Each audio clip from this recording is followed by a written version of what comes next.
si no alguien... Me olvidé, qué macana. Ahora sí, sigamos grabando.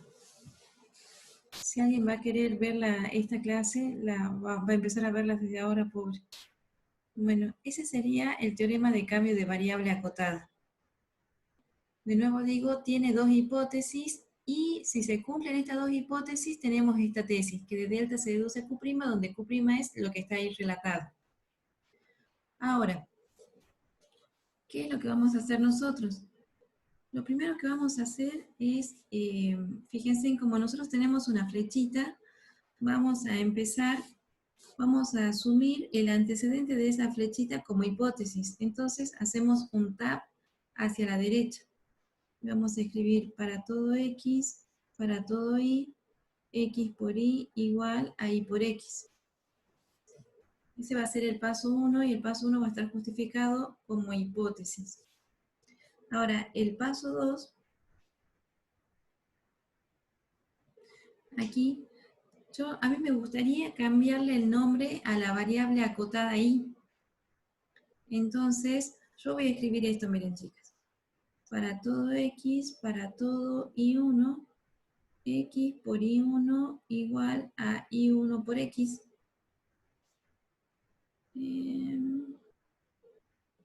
Y acá voy a decir que escribí que lo que hice fue aplicar el teorema de cambio de variable acotada al paso 1.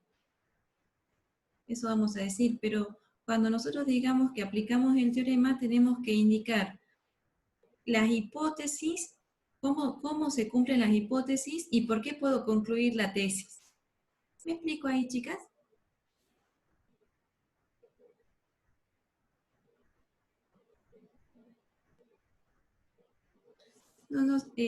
Entonces uno lo que debiera hacer aquí es decir, bueno, tengo que verificar, para aplicar el teorema, tengo que verificar las hipótesis. Entonces, la primera hipótesis es que de delta se deduzca Q. Entonces tengo que ver quién es el Q. El Q va a ser, yo voy a tratar de anotar acá aunque hay poco espacio, ¿sí? La primera hipótesis surge del paso 1, acá la voy a anotar, y es de delta se deduce Q, donde el Q es para todo X, para todo Y, X por Y igual a Y por X. Perdonen ahí por el... Ese es el Q. De delta se deduce Q, que es la primera hipótesis, es lo que tenemos en el paso 1.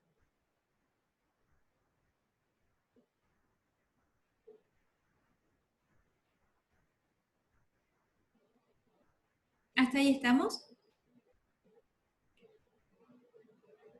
Ahora, fíjense, necesito dos fórmulas P de U similar a P de B. De tal manera que también se satisfaga que para todo U P de U ocurre en Q. Entonces, ¿cuál va a ser la fórmula P de U similar a P de B, tal que satisfaga además que para todo U P de U ocurre en Q? ¿Ustedes qué dicen?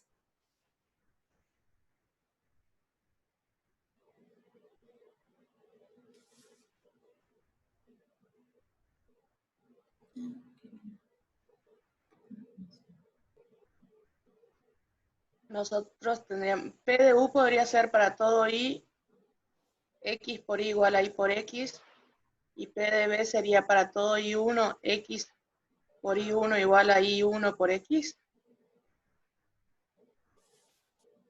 Ah, bueno, y entonces, ¿quién juega el papel de la variable U, Gaby, en la fórmula que vos has dado? ¿Y quién juega el papel de la variable B? El I en P de U, el I sería U, Ajá. y el B sería I1. Entonces voy a escribir la idea de la Gaby aquí. La idea de la Gaby, aquí vamos. Entonces, P de I va a ser para todo I, X por Y igual a Y por X. Y ese sería el P de U. Y el P de B va a ser P de I1 para todo I1, acá van dos puntitos, para todo I1, X por I1 igual a I1 por X. Ahora yo les pregunto, ¿estas dos fórmulas satisfacen PDU similar a PDB? O sea, uno puede afirmar que PDI es similar a PDI1.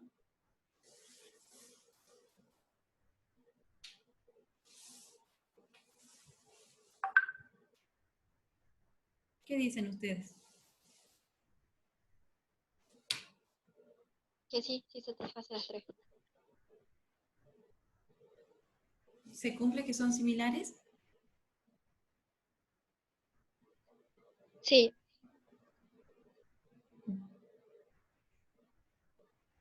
Para mí sí. No, no cumple, chicas. Yo porque soy así patotera como soy. No, mentira, perdón. Pero lo que quiero decir es lo siguiente. Recuerden la definición de similaridad. Yo lleno de colores, pero es todo para recordar. P de U. Lástima que este no tiene el deshacer como a mí me gusta. P de U similar a P de B. Fíjense, una condición es que, esa no la voy a anotar porque esa sí la satisface, es que B ocurra en P de U y U ocurra en P de B. Esa es la primera condición de similaridad.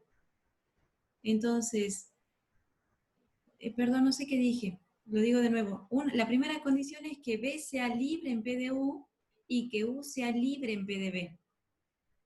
Esa condición, estas dos sí la satisfacen. Y uno es libre en P de I y además I es libre en PDI1. Eso anda muy bien, ¿sí?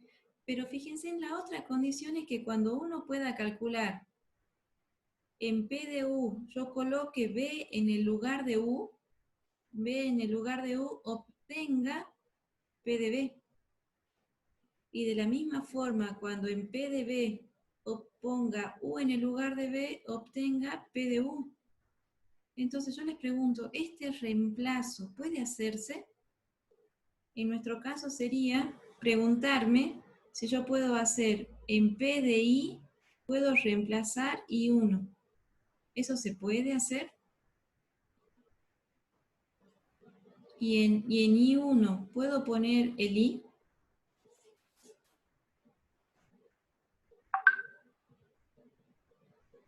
¿Ustedes qué dicen?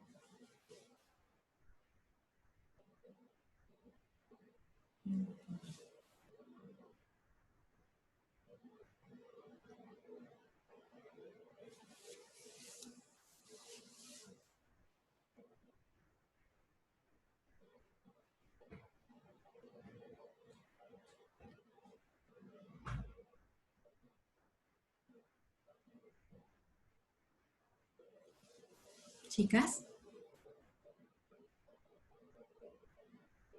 Estoy buscando la Ah, quería. bueno, no se puede hacer el reemplazo. ¿Por qué no se puede hacer? Porque esta fórmula que se calculaba con el reemplazo, para que se pueda reemplazar, la variable I tiene que ocurrir libre.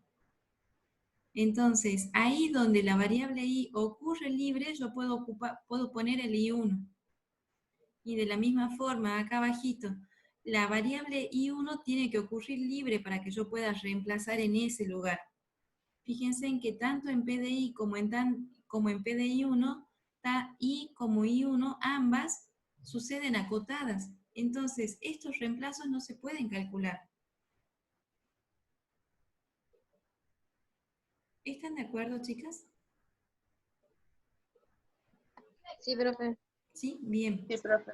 Bien, bien. Entonces, esas dos fórmulas no son similares, no están pasando por la definición de similaridad.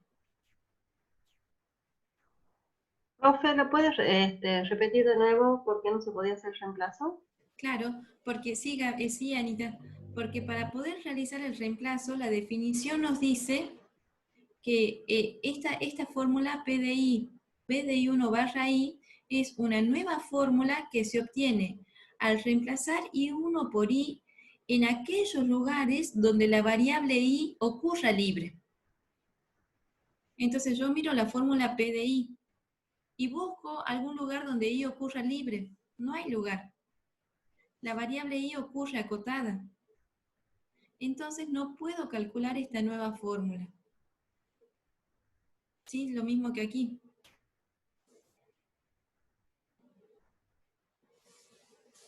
Bien. Gaby, ¿vos me permitís borrar? Porque Por esta ha sido supuesto. ¿sí? Porque esta ha sido tu idea y yo voy a proceder a borrarla porque es parecida a la que vos has propuesto.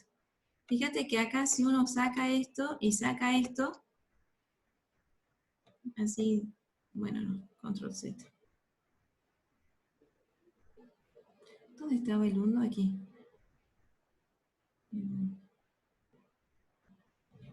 ¿Cómo hará uno para elegir que el tamaño del borrador sea pequeñito, no? Este borrador es muy grande. Pero lo que básicamente hay que hacer es, a la fórmula que puso Creo que Gaby, el tamaño del borrador se elige con el tamaño de la de la pluma, escritura. ¿será?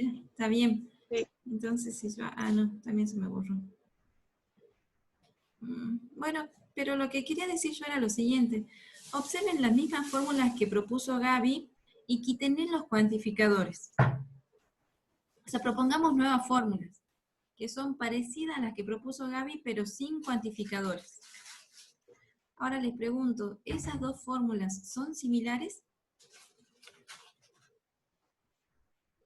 Ahora sí, porque cumple la primera condición de que cuando reemplazo PDU en PDB, obtengo PDB y después, como ocurre en libre, puedo decir que P admite U para B.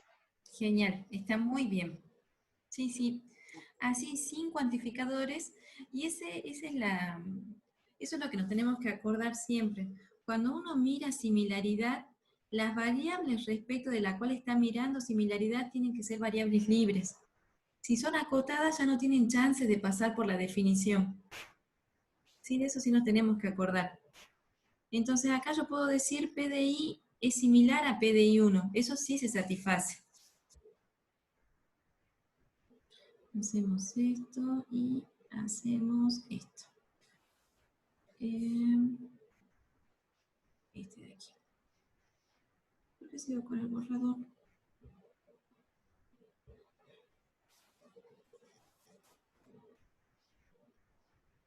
¿Por qué seguiré con el borrador, no?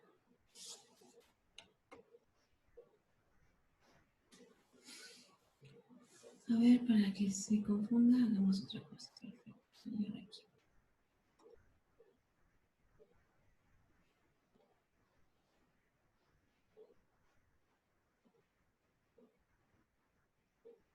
Ahí está. Entonces, ¿qué más? Ah, bien. Entonces, estas dos satisfacen la segunda hipótesis, que PDI es similar a PDI1. Se satisface esta condición. PDU similar a PDB se está satisfaciendo. Entonces, lo que nosotros podemos afirmar, como se satisface la primera hipótesis y la segunda hipótesis, uno puede afirmar todo esto, debería ir al costadito. Entonces puedo afirmar que de delta se deduce Q', que es lo que dice la tesis. Pero Q' es, fíjense en que si Q es toda esta fórmula, Q' va a ser el resultado de reemplazar el para todo I PDI por para todo I1 PDI1. ¿Se entiende? Entonces, el Q' va a conservar el para todo X, y allí donde aparecía el para todo I PDI, ahora lo puedo reemplazar por el para todo I1 PDI1.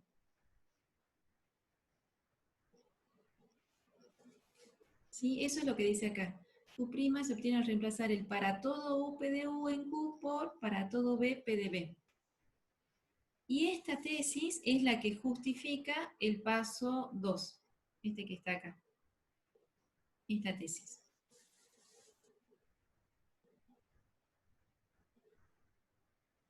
¿Qué les parece hasta ahí, chicas? Bien, ahora sí estoy entendiendo.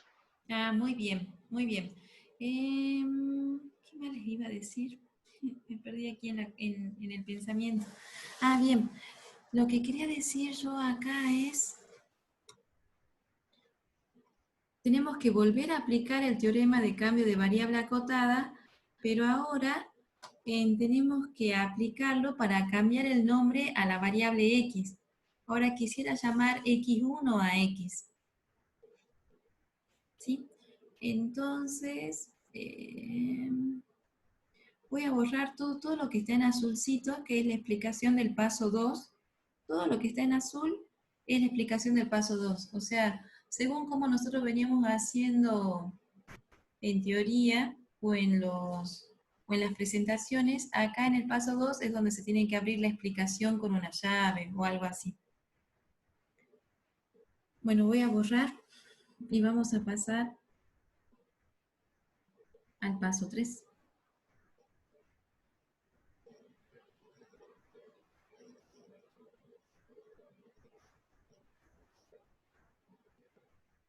Sí, le acabo de descubrir que yo puedo escribir en tu pizarra. ¡Ah, eras vos! ¡Qué bien! Yo digo, tan sensible está esta pizarra que yo no puedo ni asentar mi manito. ¡Qué bien! ¡Qué bien! Sí, sí podés. ¡Qué bien!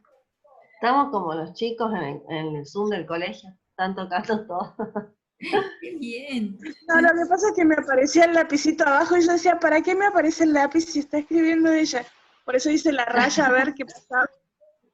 Claro, y si salía y yo te la borraba al instante porque pensaba que era un error de mi trazo. Qué gracioso, genial. Entonces ustedes cuando yo les diga algo, ustedes también pueden señalar en la pizarra para responderme. Sí. Entonces, en el paso 3 vamos a escribir a la misma altura de la fórmula anterior, vamos a escribir para todo x1, para todo y1, x1 por y1 igual a y1 por x1. Y digo que va a ser el teorema de cambio de variable acotada, pero ahora aplicada al paso 2. Y entonces ahí es donde yo digo, acá hay que abrir una llave, y lo que diga esta llave es lo que yo voy a anotar acá abajito. ¿Sí? Esa llave es la explicación del paso 3.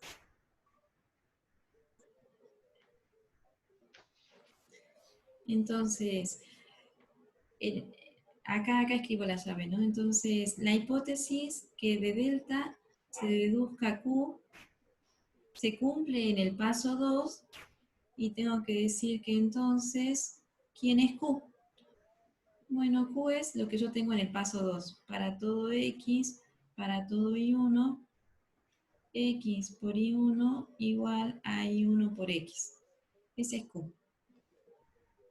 Ahora tengo que encontrar dos fórmulas que sean similares para cumplir la segunda hipótesis. Esta es la primera. Entonces P de U en este caso sería X por Y1 igual a Y1 por X. Y P de B sería X1 por Y1 igual a Y1 por X1. Está muy bien, esas dos van a ser similares, sin embargo, esas dos, bueno, yo voy a escribir lo que vos me decís, Gaby, primero, para ver cuál es la dificultad. P de X es X por Y1 igual a Y1 por X. Y P de X1 es X1 por Y1 igual a Y1 por X1. Están muy bien, esas dos van a ser similares, sí se satisface. Pero yo te pregunto, ¿el para todo X, P de X, ocurre en Q?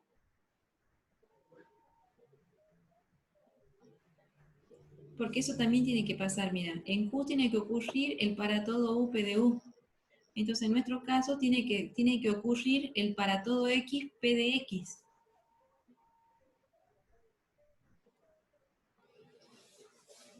Entonces, ¿ese ocurre en Q, Gaby? O, bueno, las chicas. Lo estoy viendo, sí.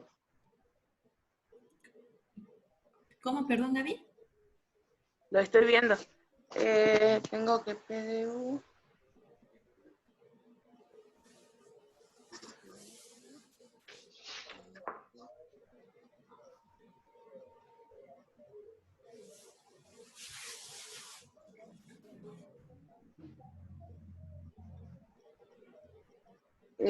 No lo vislumbro. Mira, pero vos la tenés acá la Q, mira, Gaby. La Sí. fórmula Q es esta que está acá. Bueno, Es que todo eso, sí. bien, entonces en la fórmula Q, ay no sé qué estoy haciendo, control Z, bueno, en esa fórmula Q, esto, ahora sí, en esta fórmula Q, me encanta el zoom. Mm. En esta fórmula Q, ¿vos ves que aparece el para todo X, P de X? No, porque lo que me aparece es para todo X y después no se cumple porque tendría el cuantificador para todo Y antes de lo que yo propuse como P de X. Perfecto, no sé, muy bien Gaby, ¿ves? Muy bien. Entonces, y ahora les pregunto, si yo a esa fórmula P de X que propuso la Gaby, le pongo acá el para todo I1. Ah, control Z, cierto que no hace el control Z. A ver, vamos de nuevo, ahí. Y a la fórmula P de X1 le pongo también el para todo I1. ¿Puedo afirmar que P de X es similar a P de X1? No ocurren libres, ¿Cómo? que no ocurren libres. ¿No ocurren libres, Gaby? No, ¿Por qué? a ver, Míralas. ¿Cuál es la variable que está clausurada? hay Y, uno. y uno. Y Claro, uno. Sí, sí es libre. perfecto. Ambas variables ocurren libres. Sí, tanto la X como la X1. Y entonces ya está habilitado a hacer el reemplazo. ¿Sí? Y además del reemplazo va a cumplir el admite.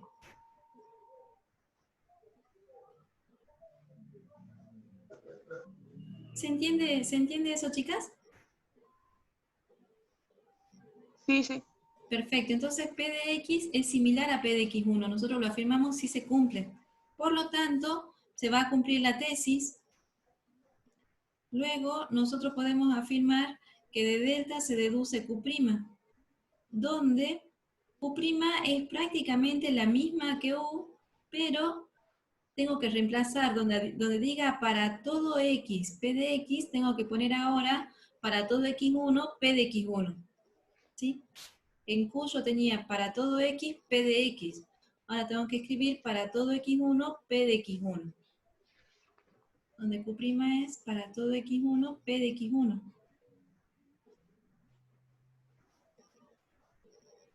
X1 por Y1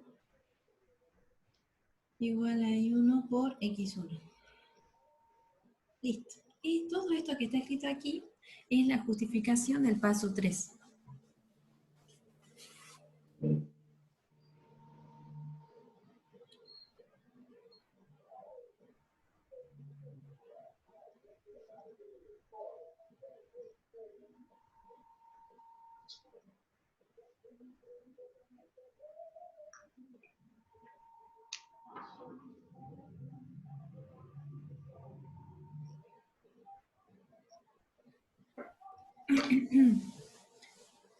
Cuando ustedes me digan, yo borro lo que está escrito en azul.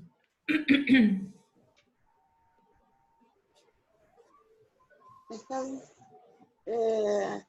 En verdad yo tengo el ejercicio lo tengo resuelto así como estás haciendo ahora, sí, pero me faltaba el hecho de interpretar, de entender la interpretación de por qué se ponía cada uno de los pasos. Está bien. Sí, sí. En general, en el libro, así como están escritos los teoremas, muchas veces uno al leerlo rápido se pierde lo que es hipótesis y lo que es tesis. Y nosotros lo que estamos adquiriendo a esta altura del cursado es verificar efectivamente cada una de las hipótesis y luego concluir la tesis.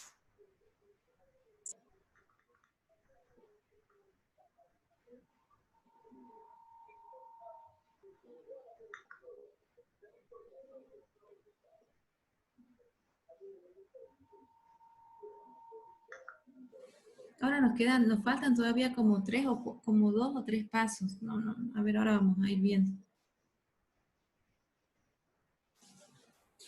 ¿Puedo ir borrando, chicas?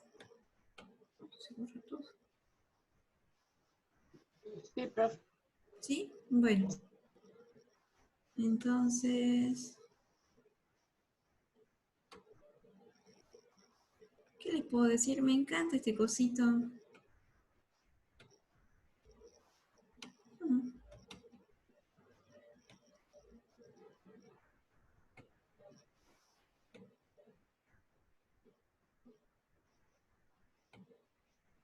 Y ahora vamos a dibujar de nuevo. Y vamos a dibujar con el color negro. Entonces uno dice, en el paso 4 voy a aplicar spec. Y donde diga X1 voy a colocar Y. Entonces me va a quedar para todo I1, Y por I1 igual a I1 por I. Porque ahora estoy tratando de construir esta fórmula. Fíjense en la fórmula a la que queremos llegar. En la fórmula que queremos obtener, en el lugar de X aparecía Y, y en el lugar de Y aparece X. Pero bueno, ahora tenemos otros nombres para las variables acotadas. Entonces, en el lugar de X1 tengo que colocar Y. Eso es lo que estoy haciendo. ¿Sí? Y es simplemente la regla spec aplicada al paso anterior. En el paso 5 vamos a hacer lo mismo, el spec al paso anterior, pero ahora en el lugar del I1 coloco el X. Entonces nos va a quedar control Z. Nos va a quedar Y por X igual a X por Y. Y de nuevo es un spec al paso anterior. Y por último generalizo, ¿no? Aplico una vez la regla gen y clausuro respecto a la variable X. Gen. Y por último, otra vez la regla gen y ahora clausuro respecto a la variable Y. Quería escribir Y y escribí X. Y por X igual a X por Y. Y de nuevo es gen. Lo último que nos queda hacer es descargar hipótesis. Y cuando descargamos hipótesis, ahí nos movemos, hacemos un tab, pero hacia la izquierda. Entonces acá nos queda para todo X, para todo Y. X por Y igual a Y por X. Flechita para todo Y. Ay, perdón, acá es para todo X. Para todo Y, para todo X. Y por X igual a X por Y. Entonces lo que nos queda verificar, creo que, salvo que ustedes me digan, creo que el spec ustedes sí lo van a poder hacer. En realidad pueden hacer todos, chicos, pero yo quería que ustedes me digan cómo es que he podido aplicar estas dos reglas GEM. ¿Cómo? Porque esto sí merece un detenimiento. ¿Ustedes qué dicen? ¿Cómo es que se pudo aplicar esas dos reglas GEM?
Si ustedes recuerdan, la regla gen era, nos decía que si de delta se deduce Q, entonces de delta se deduce para todo BQ. Para todo BQ.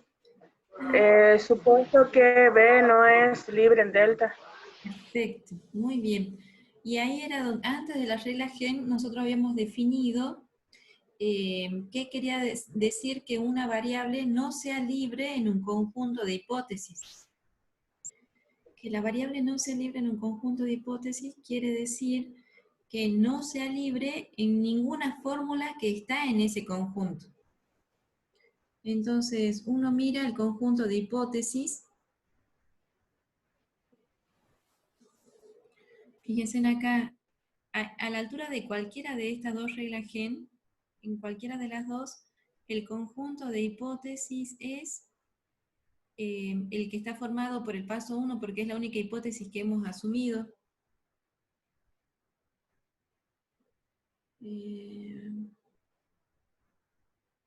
Lo voy a anotar acá abajito.